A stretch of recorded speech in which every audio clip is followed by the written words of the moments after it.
welcome to the March 11th Ways and Means meeting. Please join me in the Pledge of Allegiance.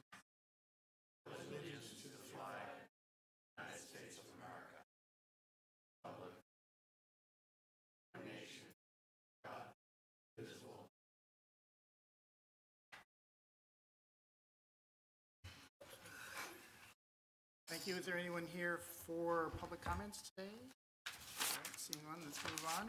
We have a nice short list of budgets to look over today. So let's start with 105 MIS. So. I'm sorry. Just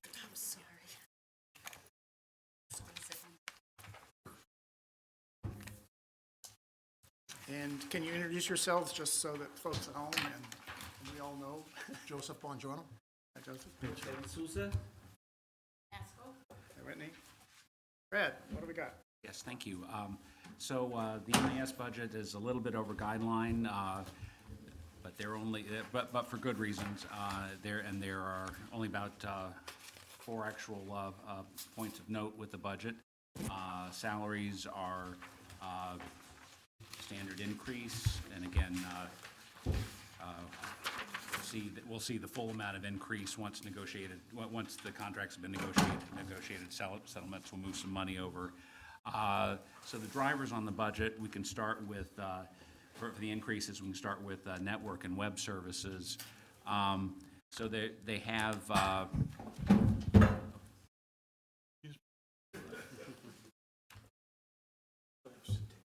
you sure?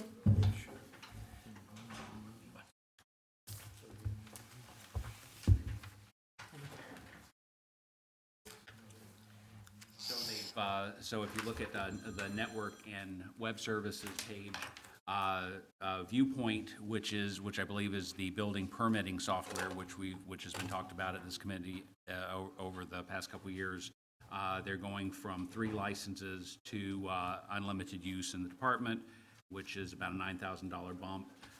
They are now introducing Google Vault, which has a significant cost, $12,600. That's storing everything. They can get into more details, but cloud storage essentially. They are also they are in a continual 4-year replacement cycle on all hardware, which is reflected over in their capital outlay, which is up just a bit. That's really the extent of it. So the increases were all for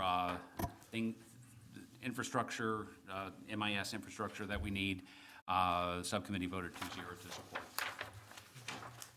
Thank you. You have anything to add? Not really, just the plan is not 4 but 5 years. That's the only thing. Oh, that's a different one? Okay, I'm sorry. This is the 4-year replacement on the computers and everything. Oh, I'm sorry. Right, this is just the operating budget, not the confused. capital yet. We'll get to that in a minute. No, like, the only comment that I can make is that he's right. He's saying that there are 2 products that increase the level over here. One is the permitting software, and like he said, there were 3 licenses, and we opened that system-wide for all the town. And the second product is an archive email for the email in the town. All right. Questions? John? Thank you, Mr. Chair. Yeah, I just had a couple ones. On the Google Vault, is that meeting whatever records retention requirements that the state has for Yes, for what we need to do with email? yes it does. Okay, so that's concerned. All right, and the other one was just that the stipends are noticeable on this one. So I just wanted to understand what's the big stipend for in particular? Is one that's like 26,000. I think this is something that I guess you were in the team last year when we were talking. Is one of the employees which salary, I think it was a split back then, and they divided part of the salary, part of the stipend. I don't think there is any increase on that. Yeah, so it's referred to as a stipend, but it's really piece that makes up the employee's salary, and it was structured that way because of the way that that agreement was made years ago, Yes, I probably think before either of us. because he's supporting MIS and he also is supporting the DPW other jobs. That's when it was divided that. Okay, so it is considered salary effectively is different than our other stipends that we Yes. see. Oh, okay, all right. Yeah, it came into existence when the department was reorganized to share with the schools, and there were some organizational changes. And to avoid too much impact on the payroll, this comes in as two items instead of one. Okay, all right. Thank you. Other questions? David? Just more of a technical question. On the municipal support, all the numbers are to the dollar, which again, I'm just not used to seeing in budgets. So are these all specific numbers that we know exactly what each of the numbers are? So that's why you've got the Absolutely, exact it's a numbers? pro forma invoice, basically, that goes into effect on July 1. So that's the expected increase right to the penny. Just to follow up on that, is that because it's some kind of a price per user or per? It's a fixed increase on annual year, so it's 5.24%, but that percentage is probably consistent. Okay. Bill? Thank you, Mr. Chairman. Jose, do we still have the same networking company? The vendor, you mean? Yeah, Yes. they're up 50%. Go from 42 to 60 something, or am I misunderstanding? Which line item are you looking at, Phil? Could you tell me?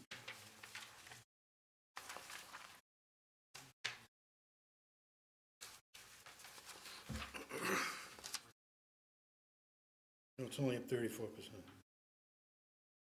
I guess considering the last one was 5 years, right? Which line item are you looking at? Yeah. Are you talking about the capital improvements? No, I'm looking at the network and web. Yeah, network. Am I misunderstanding that? Look at the supporting pages. There's a bunch of line items. The Viewpoint, the Google Vault, Actual is 42, budget is 69. Right, so the Google Vault is up, Viewpoint is up, email service is up a little bit, and that's a big enough increase over a small amount to begin with. Good page.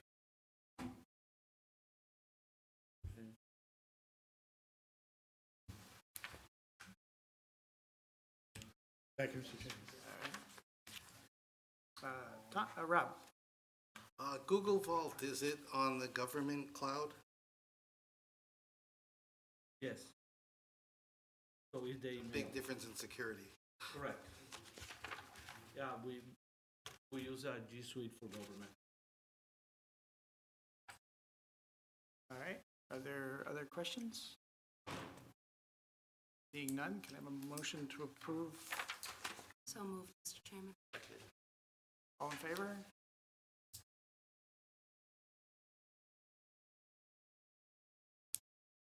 Bill, is that hand up or down? Up. Okay, thank you. Let's go. Any opposed, abstaining, 13-0. All right, and then the other piece is the Yes. capital improvement line item. So this is, thank you, Mr. Chairman. So we've seen this line item for a number of years. I believe this will be the start of the third go-round with Cisco, which is providing, I believe each one has been for 5 years, but 5-year interest-free, 5-year lease on infrastructure, phones, routers, et cetera. So the plan is to do another 5-year, priced out at a total of $1.5 million. Each year we'll spend out $300,000 for that. The increase in cost now is a component that will probably lead to quite a bit of discussion. We found this very interesting in the subcommittee meeting, but the proposal is to requisition $100,000 per year for a suite of cybersecurity software and services. So I'll let them field specifics. They haven't, they're still working on the contracts and researching what they're purchasing specifically, but $100,000 seemed to be, $100,000 a year over the next 5 years seemed to be enough to support their efforts in that regard. So the total line item that we're looking at now for capital improvement is $400,000. And again, this is the first of, we'll be seeing this for the next 4 years. Subcommittee voted 2-0 to support. Correct. Yeah, this one again is for 5 years. This is a capital improvement to be funded through the borrowing. We divided this in 2 items. The first item is the 5-year network infrastructure plan, and the total amount requested is $1.5 million. And like you mentioned, that would be $300,000 a year. This is just to replace hardware.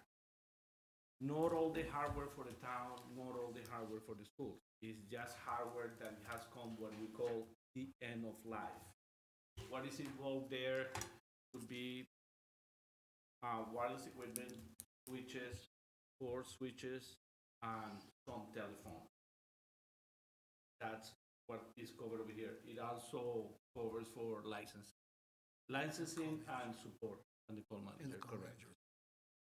The second part, which is the one that we, I think, extensively discussed, is what we call the Enterprise Security Solution Multi-Layer Integrated Network Threat Intelligence Strategy to strengthen cybersecurity protection townwide. I believe everyone knows right now what cybersecurity is, what threats are being set to municipalities, schools, business, and this is a plan that we have for $500,000 for 5 years, so it would be an amount of $100,000 every year. And this involves more security solutions. So security solutions on the email, security solutions on the endpoints, and all devices that we have internally in the town and the school. Great. John? Thank you, Mr. Chair. Is there any backup besides this, or? Yes, there is, and I can give it to you. That's not a problem. Yeah, I'm just a little worried. For 400,000, we're sort of, this is probably the least amount of backup per dollar that we're seeing here. So I'm a little uncomfortable voting for this now, quite frankly, just because I'm unclear, how many machines are we talking about? What are we getting for the cybersecurity? It's kind of vague. In principle, it all sounds great, and I'm sure we need it, but I'm just curious to understand a little more detail than cybersecurity, $100,000. We have, what I would ask is, we would rather not to discuss the products per name in public. I don't mind if you all share what the products are by name. However, we find it's like a security issue for us just to be saying in public, hey, listen, this is what we're gonna be using. Sure, completely understand that. Again, I don't even know, is there any hardware associated with that? And again, for the $300,000 lease, how many machines are we talking about? And, how much are we replacing each year? Again, it almost certainly makes sense, but it's really unclear what we're getting for $300,000 So this comes down here. to 5 products. One of them is hardware and the rest are software subscriptions. And the software subscriptions are DNS protection, endpoint protection. Again, this is for every device on the network, both school and town, correct? Right. Okay, yep. So, endpoint protection, so every endpoint on both the town and school. There'll be email security that's included. There'll be something that protects anything that's in the cloud. And I think that's just about everything. And then the hardware piece is the actual firewalls. So we're gonna replace all the firewalls throughout the town. That's the only hardware piece in this. The cybersecurity quote you guys. Correct. That's not the cybersecurity, that is the first component. The $300,000 a year that you're talking about. The other one is over here. Let me just, I would like to make a suggestion. I think, from my point of view, I would like to defer a vote on this so that we can get the backup on this and review it prior to voting on it. Just, again, you know, if you see what we make the schools go through for jumping hoops on enumerating things, you know, they would never get away with this. You know, so in all fairness, I think we need to have a reasonable level of detail explaining, you know, where is $1.5 million being spent before we just green light I it. don't disagree. I would suggest. Yeah, we feel comfortable talking to you, but again, you know, if we are gonna be talking for specific names, again, you know. I'm okay with the cybersecurity, you know, not handing out this level of detail, but at least enumerating it a little bit, you know, this much for hardware, this much for software, and, you know, and again, for the other $1.5 million, presumably that's not as much of a security risk, and we're trying to understand, you know, again, how many machines we talking about, how many switches, what have you. How much is software, how much is hardware? Just getting a little bit of a breakdown, other than, you know, it's $1.5 million over 5 years. I have that one over here too. Okay. Well, we can do this, we can come back to the vote, but I think we should try to get people to get questions asked. Yep, And if we need backup, we can get that and circulated and Yep. give people a time to read it. So we don't have to like try to read it in real time. Yeah, that's exactly what I don't want to do. Yes, agreed. Now, we did have an extensive conversation with the Capital Review Committee, as well as cybersecurity, had a joint meeting last week. Yeah, I hear you, Rob. You're there. It's- So, and Phil's we got did a go into question up ahead of executive you. session and discuss each piece, and waiting on approval from them. All right. So, Thank you, Mr. Chairman. Phil, I share Mr. Ryler's concern, and I would motion to table this until next week, until we have a more thorough presentation, particularly on the issue of ransomware and what protections this money's, do we have any guarantees, for instance, that we won't be struck by this, or are they just telling us we have a higher level of security? so A Phil, motion to table.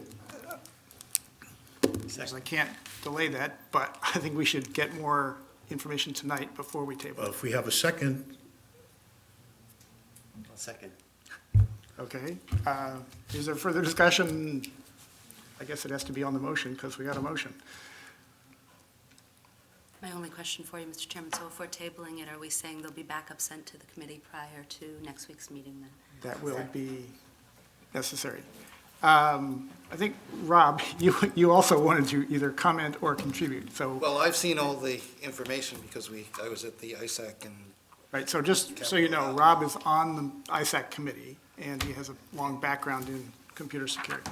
everybody else on the ISAC has a long background too, and we all saw it and we all approved it, and I thought the capital outlay approved it. Well, that's nice, but you're here now. I know, I just thought I'd let you know. Okay, To be transparent, I was there as well, and we were in favor of it, but again, I totally agree that Right. the committee needs more information. Right. okay. All right. Okay, we'll come back to this. So we have a motion to table. All those in favor? 3, 4, 5, 6, 7, 8, 9 opposed. 1 and abstaining. 1. Looks like I got 9, 1, 1. All right. I did have one question on the structure of this. Is this a warrant article that we're talking about in abstention of the warrant article, or is this part of the budget itself? This is a It's a line line item in item the in the budget. operating budget. Okay, And It's- again, this it's is the actually, 11th year we've seen this, and Okay. this is just, the bulk of it is just replacing what we've done the past 10 years, yeah. thank you. And it's not clear to me. Whitney, is this considered an accommodated account? Yes. Okay. My big question was, given that we've spent this regularly, why isn't this part of the operating budget and not accommodated? But since we're coming back to it, we'll answer that question next week. Thank you. I guess that's it for this item, and MIS. Shall we move on to the building inspector, Department 241?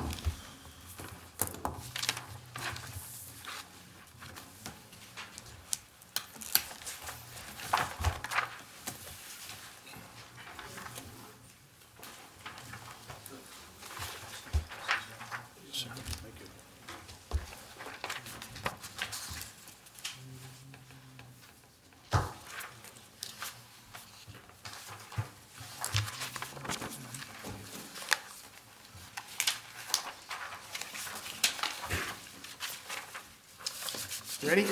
Yep. Go to it, Brad. Thank Thank you. So another budget over guideline, but for reasonable reasons, and just a few of them driving the numbers up. Salaries are up 7.83%. This is driven by folks being at the lower end of steps, so the steps are driving the increase in salary. Contracted services are essentially level funded on materials and supplies. They actually, their department gets new code books every 3 years. This is one of their lucky years with the new books. They also have purchased, well, actually, this is a support line item. They actually have a sizable map size, thank you, map size printer, copier, scanner, all in one device. And there is an explicit request this year for $1,500 for the paper and toner and presumably maintenance on that device. So again, all things necessary for the department. And again, it came in at 7.72%, but the subcommittee voted 2-0 to support. Great. Mr. Unger, do you have anything to add? Well, you've all seen the growth in the town. This past year was not as substantial as we've had in the past. We've had a year prior to, we issued a tremendous amount of permits. Now it's the inspections that take part with all the permits that we issued. And then these new buildings, as they're built, they're now referred to as base buildings. So now we have all the tenant fit-up work that will occur inside these new buildings of ours. We'll foresee potentially next year those fit-ups occurring that could be near $100 million in just retail fit-ups and tenant fit-ups, office fit-ups, on top of our norm of renovations to commercial and residential of 65 to 75 million on top of that. I don't see a major slowdown. I see I see us maybe evening out, plateauing. If this technology should take off, I could see us having another boom again with some of the zoning and zoning changements that we've made and improved with the town. So we're right on the cutting edge of technology that's out there with what's coming into town. Of course, with all that, I'm the education up with our office and staff. Great. Questions, anyone? John? Thank you, Mr. Chair. This is really just in a form of clarification. If I look at last year's budget correctly, it looks like last year's budget increase was actually negative 1.79. In looking at the cover sheet here, it looks like it was, it's saying it's 7.7% previous year, but I think it's actually negative 1.79 last year. Suspiciously like a copy-paste. It does. So I just wanted to clarify, you're actually, last year is actually a decrease and this year is the 7.7. Is that? Thank you. That's right? Okay, great. So it's better than it looks even. All right. Mike? Thank you, Mr. Chairman. So I'm just trying to make sense of the, I guess the increase for salaries was 7.83%. Is that just step increases, or is there a new position, or was somebody promoted? Or? Step increases, longevity, and union. Well, also the inspector, the additional inspector that was approved last year, we funded for half the year. So this is Okay. the additional half year of that additional inspector. Okay. So they appeared in the budget last year, but it was for 6 months. And now this is a full year. Okay. That's why it's so large. And I see one line item on salaries that's highlighted in yellow. Is that new? I'm just trying to figure out why it's highlighted. Correct. That new position. Okay. All right, thank you. Phil? Thank you, Mr. Chairman. was a $1.8 million decline in revenue in building permits from? To the best of my ability at this time, and I am not a computer whiz, I question it, and the reason being is that we have adopted a new permit tracking software that was effective April of last year.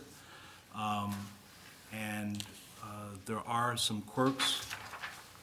Thought we got the majority of them worked out, but in trying to bring in the system that we had prior to and merging it with our present system, I don't think all of the information was transferred properly. So you don't think this is accurate? This is the lowest, I'm not 100% positive that this is accurate. well, this is the lowest income for your department since 2012. That's, Yes. seems, But based you on the can number see- of cranes you can see we've that- seen You can see around. the construction cost is at 231 million.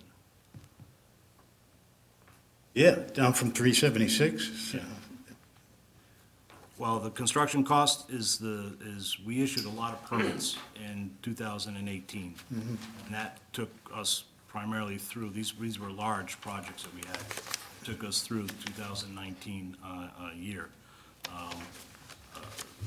So a lot of, right now, it's all the interior fit-up that are occurring within those projects that we just completed. You're a big moneymaker for us, so I'm hoping that things look up. Thank you, Mr. Chairman. All right, David? This may be more of a question for Whitney. We've worked on the central machines to get everything consolidated. This is now in a budget for a printer? Yeah, this is scanner? a specialized machine that's for the large-scale plans that can be used by the land use departments over in that building. Okay. So because it's specialized, it's pulled out of that regular list. So there is a printer on the schedule for the central machines?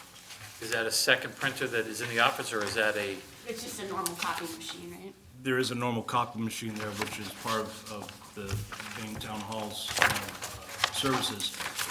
In adopting our new permit tracking software, everything for us is now digital. So if we do end up getting plans, by whatever facet, we can now copy them, we can print off of it, and we can now scan these documents into the digital or permit tracking software. This unit is not just served by my office, it's also helping the planning board and conservation reduce a lot of their paperwork, and they are diligently using the machine to now record all the documents and get them electronically recorded and remove the paper.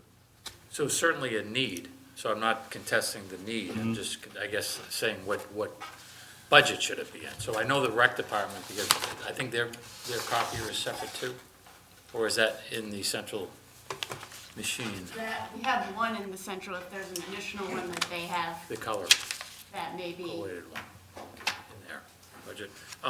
So it's just as far as the maintenance on it, the contracts on it, the ordering toners and all that stuff that's where I thought centralizing everything Because was. it's a specialized machine, it's a different, it wouldn't fall under the umbrella that we had, like, we couldn't add it to our Okay. contract because of the way that it's structured. It's a different So, and brand. you with handle different that through your size. area, so there's gonna be a maintenance line item at some point, or? Correct, yep. Okay.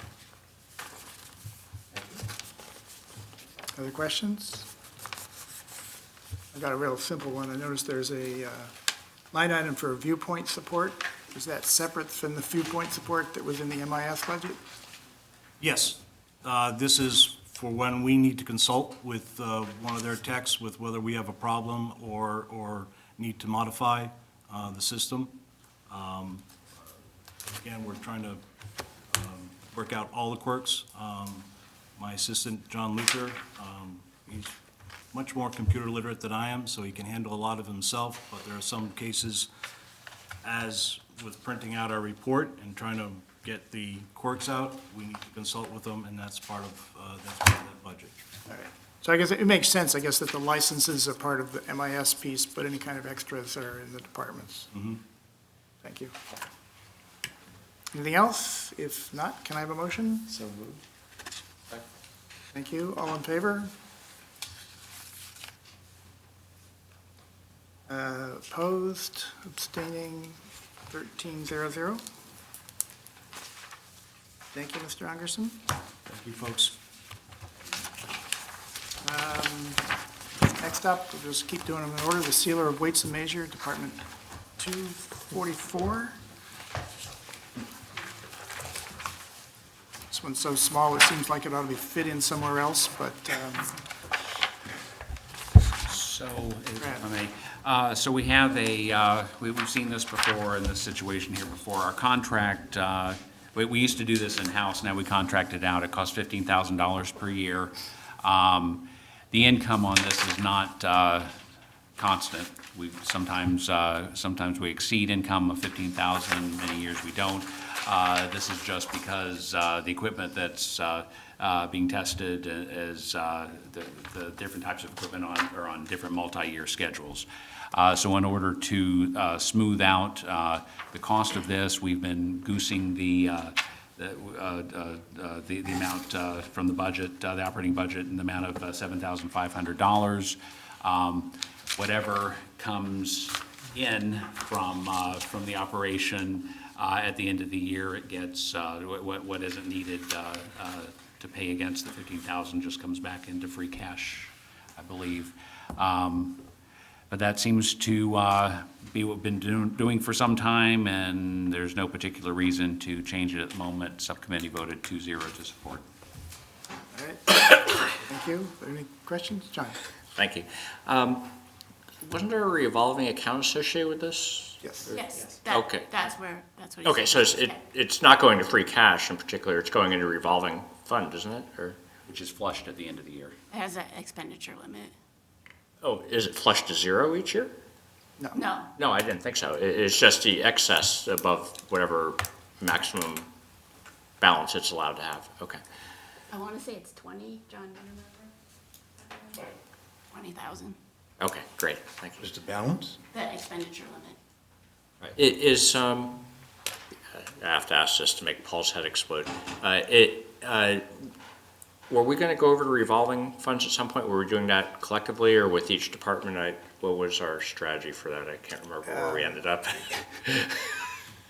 I think it comes up on demand, but it's not part of the operating budget or the budget that we prepare for town meeting, so it's sort of a little bit outside of, Okay, do we expect to get a summary of those at some point, or? we can ask for one and put it on the agenda. I would request that, please. Can we get it on the warrant? When the warrant comes out? The thing that's on the warrant is the approvals for the expenditure limits for some of the revolving accounts. I'm asking for He's an asking accounting for- of what's the revenue expense. Hello. In your packet that goes out to town meeting, there's a report of all revolving accounts with their balance and revenue and expense for so far this year. I think we usually do it as of March 31st or something like that. But if we wanted to get it sooner, we could do something like that, or prepare it after March 31st and have it to you all before town meeting. I would find that helpful, just so that we can get questions out of the way ahead of time that way. Yeah, let's look at the one you prepare on March 31st, so you don't have to do the work twice. And we're looking at the same numbers that the town meeting members will see. Thank you, Chair. Mr. Chairman, motion to approve. Second? Okay. All in favor? Opposed, abstaining, 1300. Thank you. Next up, the Veterans, Department 543.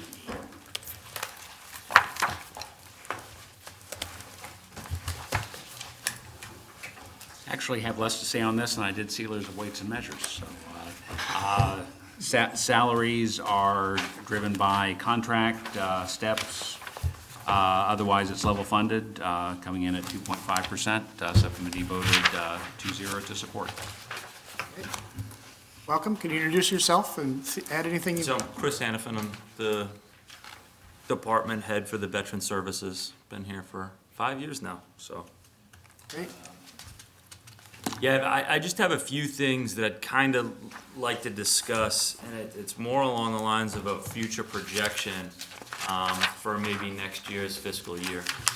We've kept the number for the aid account basically level funded for the past 3 or 4 years.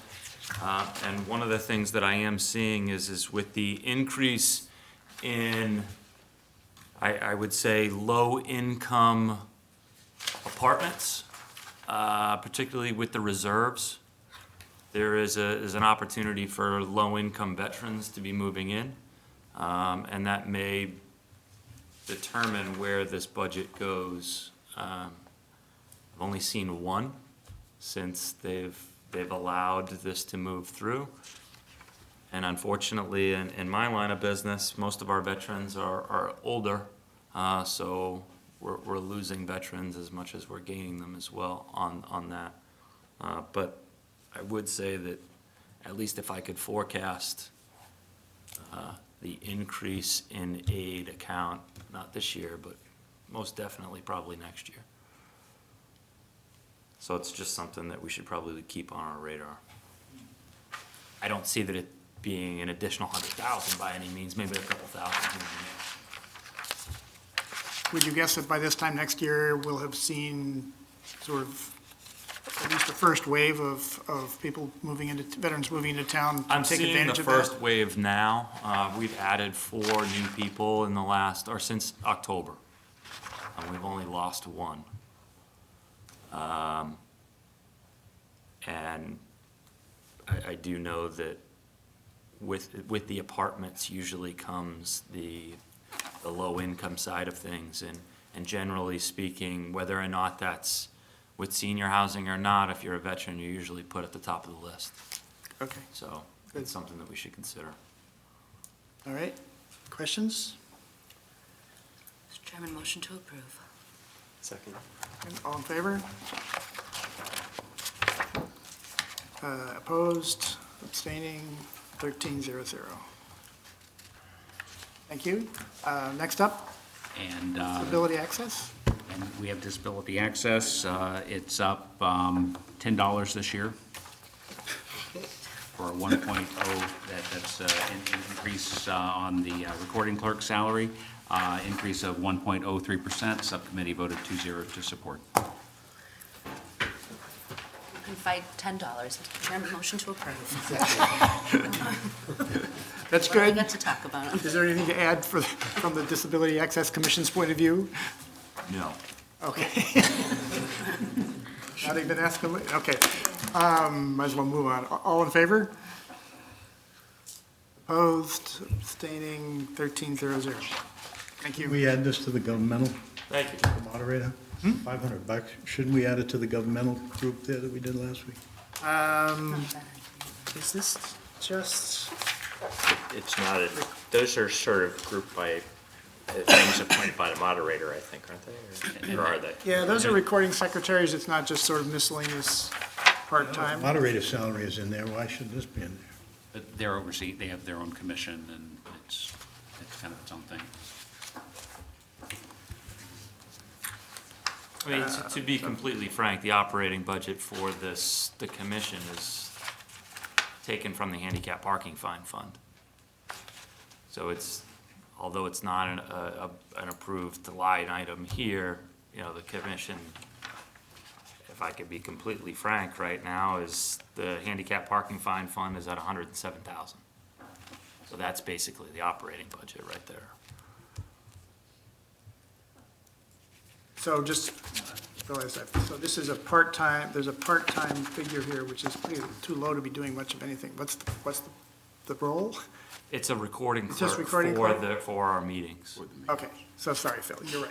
Maybe we should roll it in, if that suits the accounting department next year. Could, just, John. thank you. Just to close the loop on something, we had talked about the Historical Commission elevator, and there was discussion about whether some or all of that could be funded via that revolving fund. Has that come up with the commission? It has. Any hints? The commission thought that it was a waste of money and thought that $120,000 could go towards a lot more that would be used quite frequently as opposed to this elevator that's going to be used maybe once a year. All right. Doesn't the building have to be made accessible? Well, if you look at the ADA regulations, basically, if you leave the building alone, it doesn't need to be touched. But as soon as you make, and Mr. Ungerson could give you a better assessment on that, but as soon as you update the building, you open yourself up to ADA regulations and making sure that the entire building is compliant. And I can tell you that it's not even close. I think that came up in the earlier discussion, that there was some threshold that was beyond what was currently planning. It's a percentage, he's correct. It's a percentage, the cost is a percentage of the assessed value or appraised value. I forget exactly, I had to look it up one time years ago from Mount Auburn Cemetery. So it is, so for example, if that building were 100,000, they're gonna put in 10 or 15, I forget what percentage. I think it's 25%, and Relatively low, yeah. All right. So, John, you just want to finish up? With Yeah, just to further close the questions? loop on that, is there any ongoing discussion to harmonize those positions? I realize we're getting a little far afield here, but I just want to close the discussion with that. The commission's viewpoint was on a few different items. Number one, the commission understood the ADA in regards to, if you put this in, how much more money is it going to cost to make the entire thing compliant, and opening up a can of worms there. But also the idea that the commission spends a majority of its money on town property to make that compliant, to include playgrounds, to include sidewalks, to include things that are regularly used, to include funding some of the activities for the therapeutic rec specialty programs that frankly are used quite often, and I think that we don't give enough money to. That makes total sense. I guess I'll just recommend it, if the commission could work with DPW to come up with a good plan, that would be very helpful. There was a state grant that I filed for this, and the state turned it back saying that it's a waste of money. I'm totally on board with your thinking. It would be great if, before we went off and did this, you guys could all chat together. That would help a lot. Thank you. Thank you for your indulgence. I was going to assume that the Disability Commission had already given their input to the town administrator on the subject. But Sounds like they need more input. anyway, and Phil, you had comments too? I would just make 2 points, Mr. Chairman. First of all, the building is used more than obviously once a year, and most of the people who do use it are elderly, who have more history and are more interested in it. And secondly, I would encourage them to spend the money a little faster if there's that many projects. I mean, what do we have $120,000 laying around if they're, specifically designed to alleviate access problems for the disabled? Okay, well, let's get back to our topic here and Thank you. try to make sure that the right people hear all available information. So, thank you. Next up, the assessors, Department 141.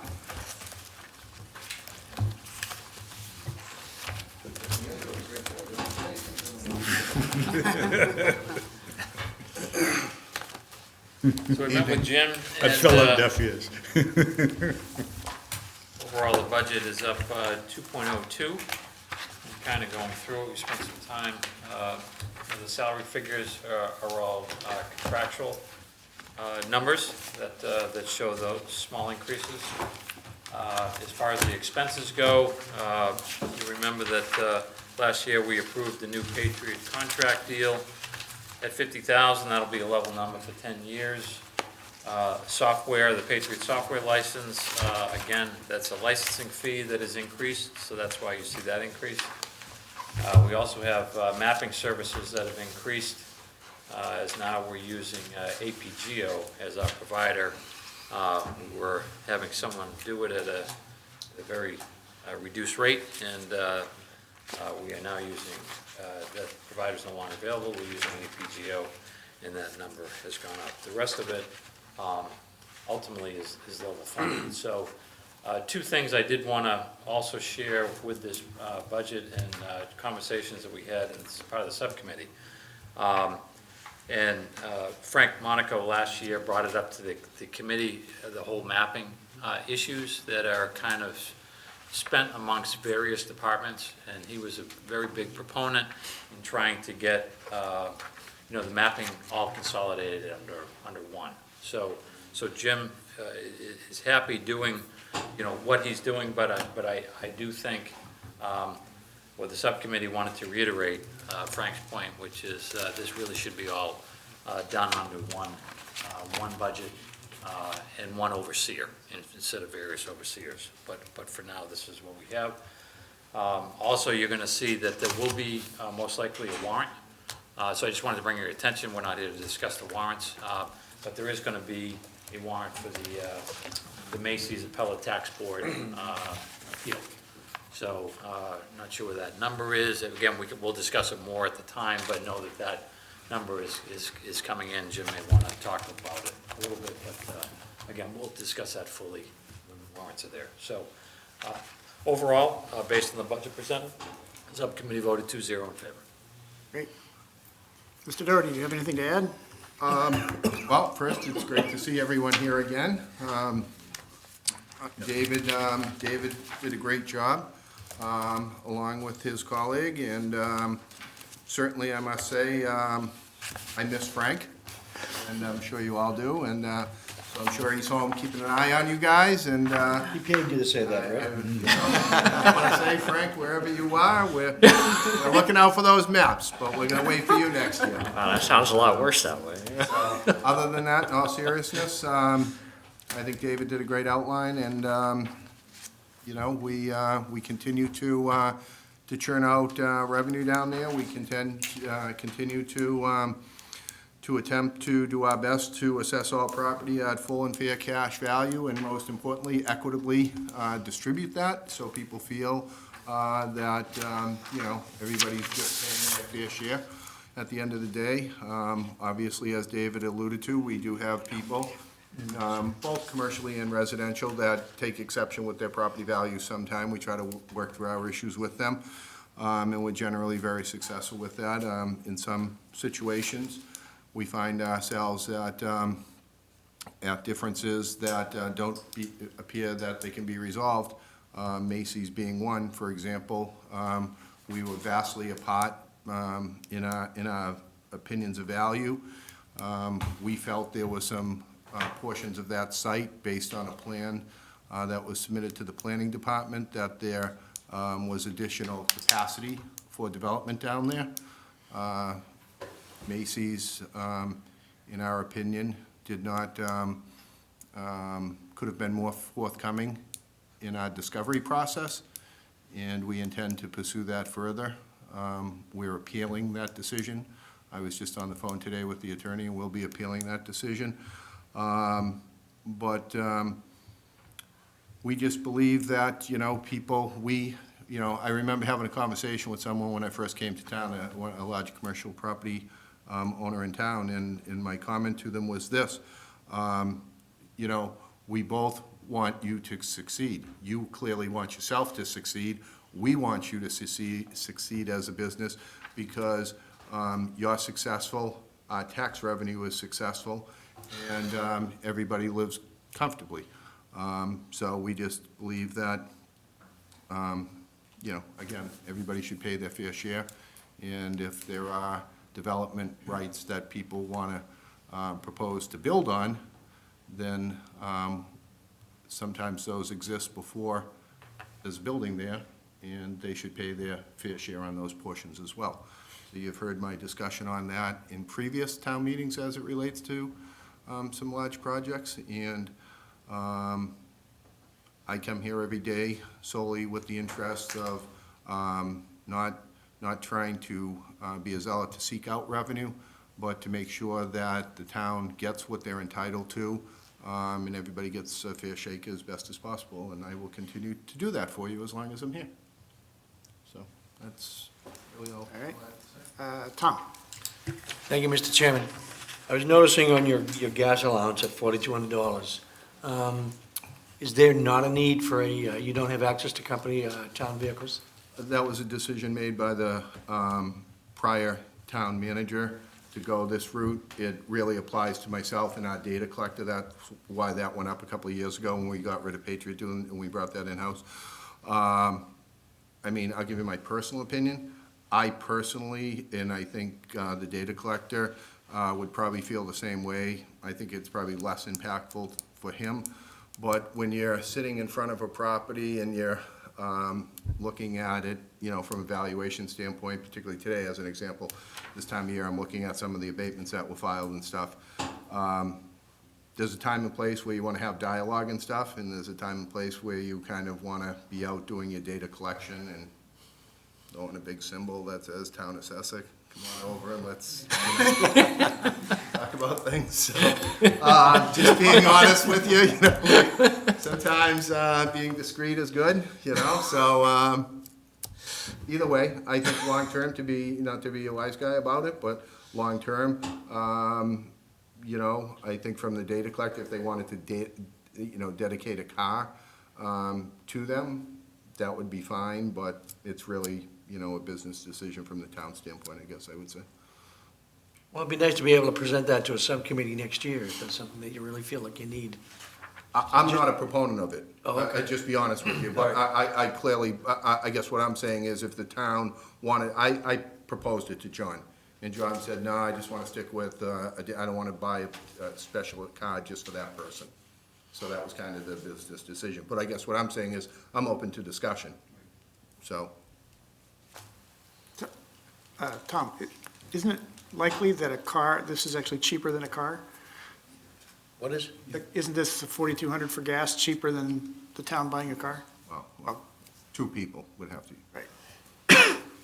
Well, it could change if the price of gas goes through the roof. You don't know. I mean, I'm just looking at $4,200 is a substantial amount. So, Yeah. you know, what does it cost for the vehicle, for maintenance, insurance? You know, you take a look at it and is it worth it or not having it? You know, so that's something that you have to make a decision. You want somebody from the Board of Assessors showing up to a site with a vehicle that represents the town of Burlington? Or not? I don't know whether or not, you know, so there you go, as you said. So Okay. that's something worth thinking about, We're that's all. talking about, yeah.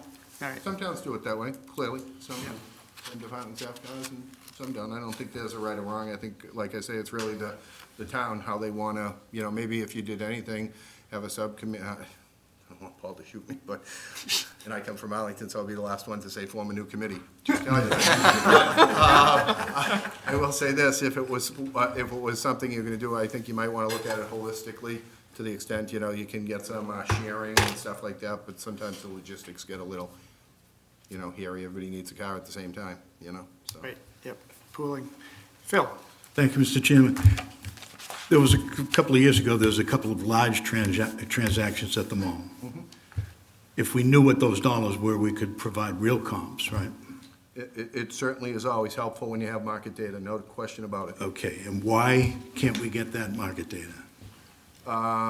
There would be therefore no argument about an abatement if we had real market data, correct? And it would also help when you're valuing similar properties, maybe, you know, tied together by a larger building as well. There's no doubt about it. So aren't they obliged to provide you with that State information? law, for some reason, the state just refuses to put teeth in the law. And the appellate tax board, quite frankly, refuses to even enforce. Well, if the appellate tax board was more stringent on that, so basically what the state law says is you don't have to file it per se, but we're talking about income and expense returns that each town's required to send out each year to commercial property owners. And it doesn't ask how much your particular business makes, unless you own the building. It asks about what the income and expense related to that real estate is, so you can get a range. What should rental rates be for various types of property? What are cap rates, which you are referring to, what something sells for? What the income is, you can get market capitalization rates out of that versus doing a built-up thing from a bank or other means of getting it. And we have a lot of people that comply. It's like anything in life. You know, you've got your 10%ers, people make business decisions not to do it. If the ATB, when you go to the appellate tax board, if it's for a residential homeowner, or even a commercial property, but generally it comes up as a residential homeowner, somebody challenges their assessment, you want to go out and do your discovery, so you'd like to enter the property to make sure your data, which is the basis of your valuation, is correct before you even start. If somebody refuses you entry, you can go to the appellate tax board, if they appeal it there, and request that they either provide entry, discovery, or the case is dismissed. And they're very stringent on that. And that's for the homeowner, the layperson, in my opinion, right, who is the least threat to you. Versus you get a large property owner, and particularly if they're a unique property in a community where you don't have a lot of other ones that you're getting the data from and you're really not missing it, they choose not to submit the data. Can put you at a difficult situation. And what really even gets more interesting about that is the appellate tax board will basically say, okay, give them the information if you want, and if you don't, they don't push it too hard. Well, how much do you really need, Mr. Doherty, or isn't that enough, or something like that conceivably. But interesting, when you talk to people in other communities, if they feel their values are too high, they find a way of getting you that information after the fact to point out that you're wrong. So it can be challenging to a town because, conceivably at some point, it puts the town in potentially a liability standpoint if a legal decision comes the wrong way because you don't have the data. But in your mind, is there a substantial enough difference between our current assessed value and what their transaction value was, that the town perhaps should take its own legal action in determining what the sale price was? We're just looking for, as I say, it's one of those things you hate to, I had to renew my license like everybody did a few years ago, or I guess by last October or something, to get that real ID. And I was sitting down at AAA one day at my coffee break. In your own car. In my own car, yeah. You have to drive to do your job for the town, so. And I was sitting next to this older gentleman, and one thing led to another, and he was rightfully so a little frustrated because he had been there like once or twice and didn't realize he needed all this information, and he was venting with me about it, and I said, geez, I'm glad you told me, because now I sat rifling through my wallet and stuff, making sure I had the stuff where I sat there for 2 hours to find out I didn't. And we started talking it through, and I don't want to get political, but I said, this goes back to a governor like in the late 70s, early 80s, that they started creating these licenses or whatever so that they could get some aid out. And I said, if you think about it, it's probably less than 10% of the people that have licenses, maybe 5% in Massachusetts that actually have some type of fraudulent licensing or something. But again, this is how society works, right? So I don't want to, I think the business community in this town, in my dealings, has been fabulous. They've been fabulous with me in terms of if they have a problem, they know they can contact me up front. We try to work through it. We try to be fair. I think in general, and many of you who have been on here for a while have heard me say it in the past, I think we try to run like a private sector operation, and we expect the same courtesies coming back. So I don't want to overblow it because, there's a ton of people do. I think we're persistently trying to, drive behavior. So your answer is no, you don't think there's substantial enough value to pursue it? Differential in value between the sale price and the assessed value? No, I don't. I think if we, I don't want to go into valuations and talk about things, but I will just say this. I think that, when some of these problems come up, we need to address them. This warrant article that will be coming up, potentially for the Macy's appeal and then for the future cases there, that's the first thing we've had like that in probably 15 years. And you just get to the point where some of them, it's like anything in life, there's a ton of litigation is filed in this country every day of the week, but a small percentage of it goes forward.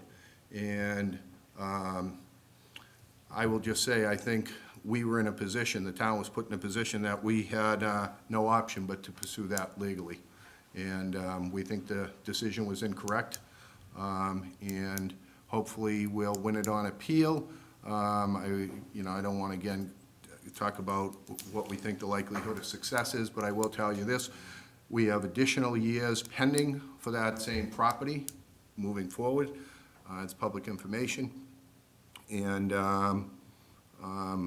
we will go even more vigorously this time and push a hell of a lot harder, to be quite frank about it, on discovery, and make sure that when attorneys representing large corporations are asked questions, they don't say they don't know anything about certain potential development rights that may be apparent by documents that have already been filed. So you can tell I'm not very emotional about these things, but I just, as I tell people all the time, they say to me, "Why are you so intense?" And I said, "Whatever team I'm on, I'm a hockey guy, you know?" I heard the guy in charge of contamination, deadly diseases for the U.S., I forget his name, but he's great. Unfortunately, we've seen him on the TV a lot the last few days. But his comment I caught today was something to the effect, "I only worry about where the puck was going." So as soon as I knew he was a hockey guy, I said, we're in good hands. 'Cause you may all know, that's Gretzky's claim to fame as well. So I was excited. So I just, I don't think any taxpayer should pay more than what they should pay. I think everybody deserves a fair shake. But when we need to, we fight for all the taxpayers, because it's everybody else's money that we're defending. So, All right. that's it. Okay, other questions, anyone? Motion to approve, Mr. Chairman. Second. All in favor? Opposed, abstaining, 13-0-0. Thank you. Thank you, Mr. Doherty. Let's move on to the sum of the central administration budgets. You want to Yeah, so I'll kind of go through. go through the ones that we each can one, talk and- about? And we'll talk about the ones that we talk about. 149? So it's 149. These are voted individually at any town meeting, so we'll address each one as we go through. First one, unemployment comp. Again, this covers both the town and school unemployment claims for the town. We are self-insured for this, and over the years, it has been tremendous tax savings for us going that route versus going through a regular payroll tax on each employee. So Whitney had given me some numbers that, again, this is a line item that's very unpredictable. We don't know who's going to need the service or what have you, so we want to make sure we have enough in there that covers it. Again, whatever's not used is returned to free cash. So our average annual claims has been 71,000 over the last 5 years, and 87,000 over the past 10 years. So it's been kind of, the number has been at 100. We've kind of stuck to that number. They're asking that for, again, this year, level funded, and some committee voted 2-0 in favor. All right, questions, anyone? Motion to approve, Mr. Chairman. Second. All those in favor? Opposed, abstaining, 12-0-0. Tom, did you vote? I'm voting against. Okay, 12-1-0. Okay, 32B, we will wait for next week. Brian is in charge of that budget. Medicare, again, it's kind of a calculation just based upon salaries. So prior to March 31st of 1986, employees did not pay into the Medicare system. Any employee that's employed afterwards does pay into it, so we're losing a lot of those, and we're gaining ones that are paying now into the system. So this budget was going up 5%, but that's more or less because of the size of the salary budget. It's a percentage. I think it's 1.65. So subcommittee voted 2-0 in favor. all right. 145, not 165. Yes. Thank you, John. Okay, questions, anyone? Motion to approve, Mr. Chairman. All right, all in favor? Opposed, abstaining, 1300. OPEB, we will, again, Brian, we will talk about that next week. The town insurance, this budget funds all the town and schools, building insurance, casualty, auto, professional liability. It's all kind of compassed into one. I did,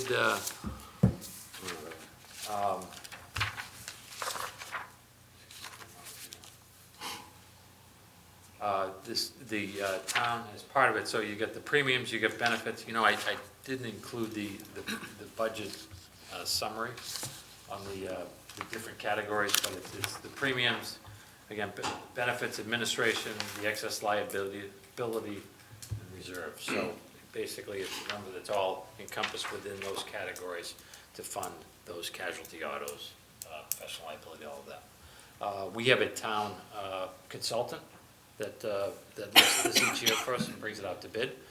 We've unfortunately had some casualties that we've had to pay on, which has affected our ratings with this. It did see an increase of 9%, 9.94% this year. But again, with the outside consultants and the oversight with the department, the subcommittee voted 2-0 in favor of support. Question. Steve? Is the 9.94% increase directly attributable to the casualties, or are there other drivers that are causing that number to go up? Well, it's part, both, it's that is a big part of it, and then this is also workers' comp. So the more claims we have, or if we have a current claim that we think is gonna lead into next year, the workers' comp piece is just is a hard thing to predict, because it's benefits, and it's the medical. Have we seen more claims this year for workers' comp than previous years? What do we average typically for that? I don't have that information, I could get it though. Okay, thanks. All right, John? Thank you, Mr. Chair. Just a heads up, this came up in the context of looking at the school budget. They had one line item there for some additional liability insurance, and we just requested that they talk with you and see if it makes sense if that's a separate policy or if it should all be bundled together somehow. Thank you. All right, other questions? Or Motion to approve? a second? Okay, all in favor? Opposed, abstaining, 1300. The pension reimbursement, again, we will talk about next week with Brian. Financial audit, that is level funded at $80,000. This is for the town's annual audit, Powers and Sullivan. It also, so it does our annual audit, as well as certain target audits that we've been doing more over the last couple of years. So we had increased this line item a couple of years back in order to accommodate those special audits. So this is level funded for the year. This year, it looks like we're gonna spend about $74,000. The number comes in at 80, and the subcommittee voted 2-0 in favor. All right. Questions, anyone? Motion to approve. Second. All in favor? Opposed, abstaining, 1300. Central supply, central machine, but I'll talk about supply. I did put together a handout that Whitney had provided, just kind of detailing the copy machines and the supply. So first one, central supply, level funded at $110,000. Ultimately it covers the items as listed. It's the kind of the general supplies throughout the town, including postage and mailings, just kind of general office, but we did get a breakdown this year of what that number's been. Typically, it's a number that's fully spent and each year. It's been the same for a number of years. Subcommittee voted 2-0 in favor of support. All right, questions? Steve? Just a quick one. This is not shared with schools, correct? This is just on the town side of the budget. Thanks. Other questions? Tom? Thank you, Mr. Chairman. So according to this, we're spending $10,390 a year for leasing Mail machining a lot of copiers. It's still more cost-effective to go that route than to purchase? Yeah, we, as machines are coming up for replacement, if it has an issue, we'll review the status and see whether a lease or purchase is more prudent at the time. Sometimes that has to do with the cost, sometimes that has to do with the capabilities that are needed, sometimes it has to do with the life of the machine. So there's a lot of factors that are taken into consideration, but every time we have a machine that's coming up to the end of the lease, or if it has some issue and needs to be replaced, we evaluate each machine as we go. We're not talking machines yet, too. This budget is gonna be on the Oh, right. central supply, we'll do machines. This is just supply, right? Consumables, right? Yeah. This motor vehicle excise billings, mailing, real estate billings, postage, and general office supplies. Okay. Mr. Other Chairman, questions? motion to approve. Second, all in favor? Opposed, abstaining, 1300. And on to the machines. And now central machines, you see the list of the machines. Again, a number of years ago, we decided to consolidate. Each department had their own machines, and they were in charge of it, so we consolidated it all into one area. Now there are two machines that we have that are specific, but those are specialized machines. These are the other ones, so this is the listing of the machine. The budget is, went up 0.38%. Mixture of owned machines, leased machines, and then the umbrella policy for the maintenance. So, subcommittee voted 2-0 in favor. All right, questions? Thank you, Mr. Chairman. Do we have a consistent life cycle policy for these machines? A lot of it would depend on volume, so depending on the size machine you want. But we don't have one that says after 7 years, we're gonna replace them. It's gonna have to do with the volume and the wear and tear on them. Do we buy all the machines from one site? We typically try to consolidate to one vendor unless there's some reason why that particular vendor doesn't provide what the department needs. Okay. Is this state bid list as Yes. well? Other questions? If not, Motion to approve? and a second. All in favor? Opposed, abstaining, 1300. All right. The last of central machine. And that's it as far as that, the central administration, and then the negotiated settlements. Again, we're not prepared to go over that next time. All right. Should I put it on the list for next week? When is our subcommittee meeting, is the? Tuesday. So we could talk about it next week as long as the number is basically ready to go. Yeah. So, yeah. I think the selectmen, It is on There's the- a memo that has, that's ready. the selectmen, I think, dealt with it on Monday, right? Okay. Thank you. I guess the only other thing is the minutes from the February 25th, 26th meeting. I mailed them around if there are comments or, Mr. Chairman, yes, Mike? can I ask a quick question before Paul Oh, yes. leaves? So I sent an email to Roger today because I'm watching what's going on with the coronavirus and seeing what's happening in my work in terms of policies and things like that, and schools canceling left and right. And I was sort of wondering, town government-wise, have you guys considered what we might do if, every day things are changing? Literally, in every minute of every day at this point. So, we do have plans. We obviously have many services in the 24/7, police, fire, making water, things of that nature. We are considering all types of precautions. A little bit different. We don't have much ability to have people work from home and things of that nature. But I can tell you that it's on our mind 24/7 at this point. And, again, we're taking our direction from our very talented Board of Health and Health Director. You guys should be very pleased to know that I'm not leading this effort. I'm sure the residents at home will be happy to hear that as well.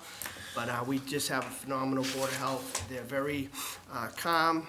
There's no need to panic still at this point.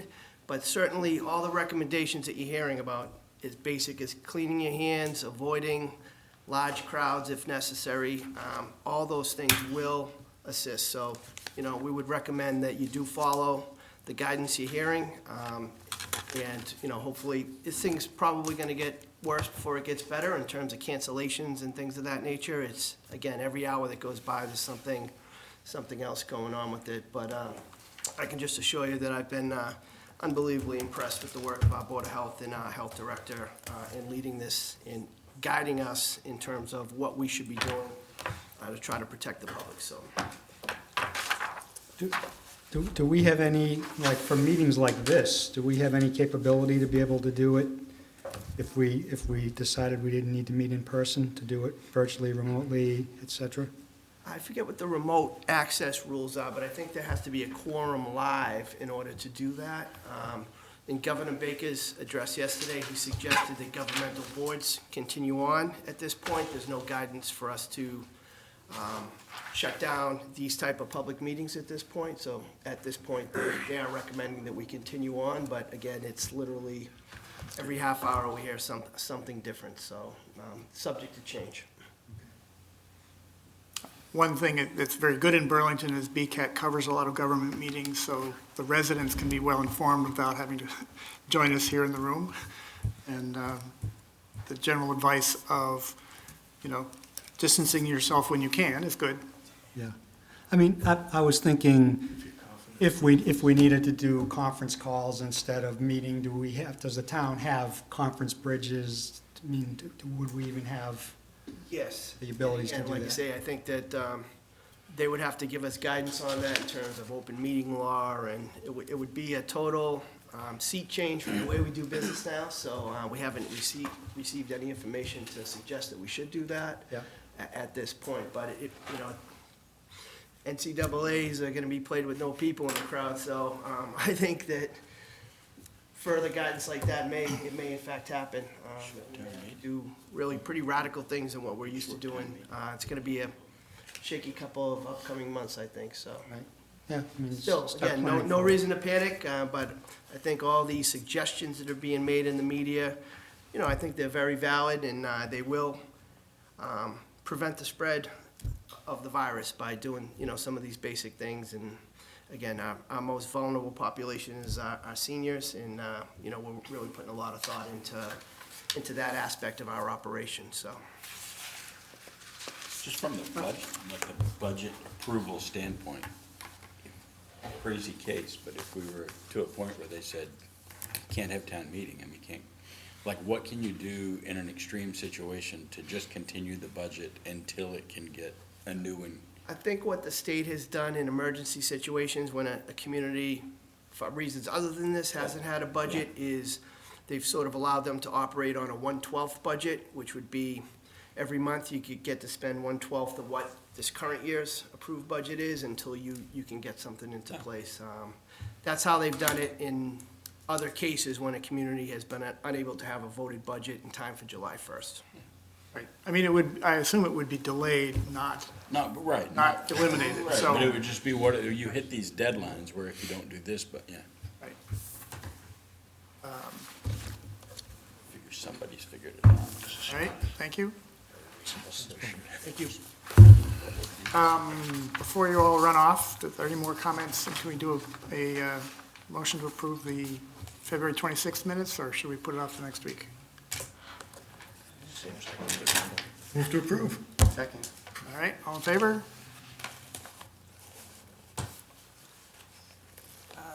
Okay, opposed, abstaining, 1201.